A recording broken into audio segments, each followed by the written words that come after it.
Alam niyo bang nakaranas si Arnold Clavio ng tinatawag na astral projection? Kung saan nakita niya ang physical niyang katawan na nakahiga pa rin, pero siya nakatayo at nakatingin. Bago natin ipagpatuloy ang kwento, mag-like at subscribe. Alam mo ba na may kakaibang karanasan ang ilang tao saan tila humihiwalay ang kanilang diwa sa katawan?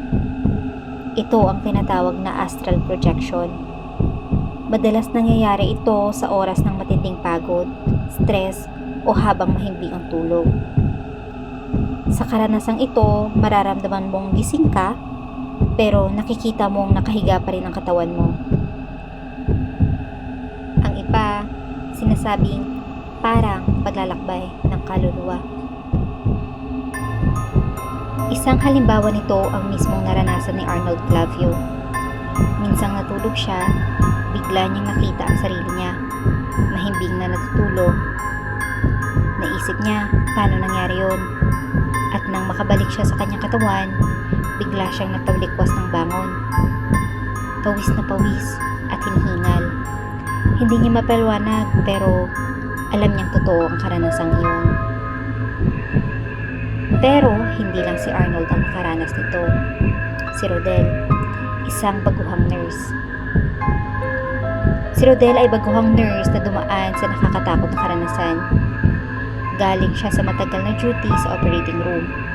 Pagod na pagod siya at halos wala ng lakas para magpalit ng damit. Kaya, pagka-uwi niya, nakaputing uniform pa rin, agad siyang tumapa sa kama para makatulog. Sa totoo lang, hindi na bago kay Rodel ang pakiramdam ng tila humihiwalay ang kanyang diwa sa katawan. Ilang beses niya na itong naranasan noon. Pero ngayong gabi, kakaiba ang lahat. Bago pa man niya ibuka ang kanyang mga mata, damanan niyang magaan ang kanyang pakiramdam. Para bang lumulutang. At nang tuluyan niyang idilat ang kanyang paningin, nanindig ang kanyang balahibo. Nakita niya ang sarili niya mismo. Nakahiga sa kama, suot pa rin ang kanyang puting uniforme. Napansin niya ang ID na nakasabit pa sa kanyang uniform, pati ang mahinang tunog mula sa labas ng bintana. Lahat malinaw, lahat totoo. Sa isip niya, baka ito na ang tinatawag na astral projection. Pero may kakaiba, parang may malamig na presensya sa paligid. Si Rodel ay baguhan pa lang sa trabaho, kaya pilit siyang nagpupursige para mapansin ng head nurse at ng kanyang mga kasamahan. Lagi niyang inuuna ang trabaho, kahit kapalit nito ay matinding pagod at puyat. Ngunit hindi niya alam ang sobrang pagpupursige at pagbabaliwala ng kanyang sarili, ito pala ang maglalagay sa kanya sa kapahamakan.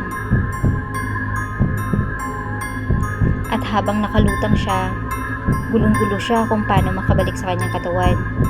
Ramdam niya ang matinding takot. Para bang unti-unting bumibigat ang kanyang paligid. Pumasok sa isip niya, baka ito na ang tinatawag na bangungot. Bigla niyang inisip, ako naman kaya ang makikita sa ospital? Baka mamatay na ako dito. Tarantang-taranta siya at paulit-ulit na sinusubukan na humiga sa katawan niya. Pero anumang pilit ang kanyang gawin, hindi pa rin bumabalik ang kanyang kaluluwa. At habang lumilipas ang mga segundo, lalo siyang ninenervyos. Pakiramdam niya, wala na siyang oras. Mabuti na lang, biglang bumukas ang pintuan. Dumating ang kanyang kasama sa kwarto at tinangkang gisingin siya. Rodel! Rodel, gising! Sabay yugyug sa kanya. At sa isang iglap, nakabalik siya at napabangon bigla. Pawis na pawis at hinihingal. Yung parang ngayon lang siya muling nakagising. Hindi niya na malilimutan ang nangyari. Ngunit, hindi rin niya ikinuwento sa mga kasama niya. Baka pagtawanan lang siya o hindi paniwalaan. At sa sobrang takot, nagpa siya si Rodel na mag-resign at maghanap na lang ng trabaho kung saan hindi niya kailangang mapagod ng gusto. Sa mga unang buwan matapos ang aksidente, hirap na siyang makatulog. Lagi niyang dala ang takot na baka hindi na siya magising kapag idinilat niya muli ang kanyang mga mata. Dahil dito, napagdesisyonan ng kanyang pamilya na dalhin siya sa eksperto para magpakonsulta. Ilang buwan din ang tinagal ng therapy bago unti-unting bumaba ang kanyang takot. Hanggang sa tuluyan siyang nakapagdesisyon na mag-abroad. Ngayon, nasa Canada na si Rodel. Nagtatrabaho bilang isang medical virtual assistant sa umaga at barista naman sa gabi. Mas mabuti na ito kaysa sa 18 oras na duty sa ospital. Pero kahit malayo na siya, may isang bagay na hindi pa rin niya makaya. Matulog ng mahaba. Hanggang ngayon, hindi pa rin siya nakakatulog ng 8 oras. Dala ng takot na baka maulit ang kanyang nakakatakot na karanasan sa astral projection. Kung ikaw, matutulog ka pa ba? Kung alam mong aalis ang iyong kaluluwa at baka hindi na muling bumalik pa.